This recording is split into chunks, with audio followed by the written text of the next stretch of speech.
Bună dimineața și bine v-am regăsit la știri. Aproximativ 450 de sindicaliști din educație afiliați la FSLI Dâmbovița pleacă la această oră spre capitală pentru a se alătura celorlalți protestatari. Purtătorul de cuvânt al SLI Dâmbovița a declarat că, având în vedere natura profesiei sindicaliștilor FSLI, nici nu se pune problema ca protestatarii să devină violenți, negând astfel speculațiile apărut în acest sens.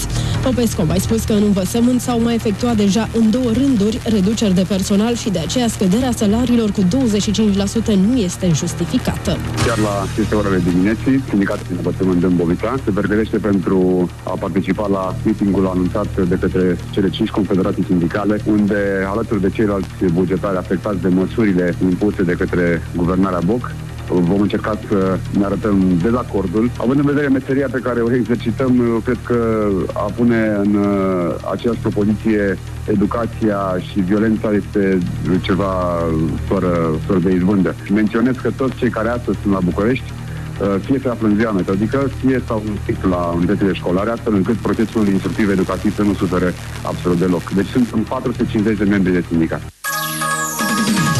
Peste 1000 de efective ale forțelor de ordine din capitală, printre care 250 de polițiști rutieri, au fost mobilizați pentru mitingul de astăzi în Piața Victoriei. Potrivit președintelui sindicatelor din administrația publică locală Dâmbovița, Răzvan Coroliu, la mitingul de la București vor participa și 50 de funcționari publici care vor pleca cu autobuzul. Leul se depreciază ușor în raport cu euro și câștigă aproape 2 unități în fața dolarului. Astfel, BNR anunță un curs de referință de 4 lei și 19 bani pentru 1 euro. Dolarul american a fost cotat la 3 lei și 39 de bani, iar gramul de aur valorează 132 de lei și 35 de bani.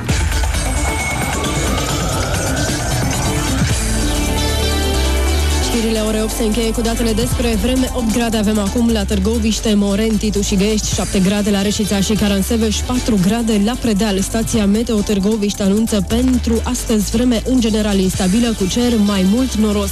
Local după amiază vor fi averse însoțite de descărcări electrice.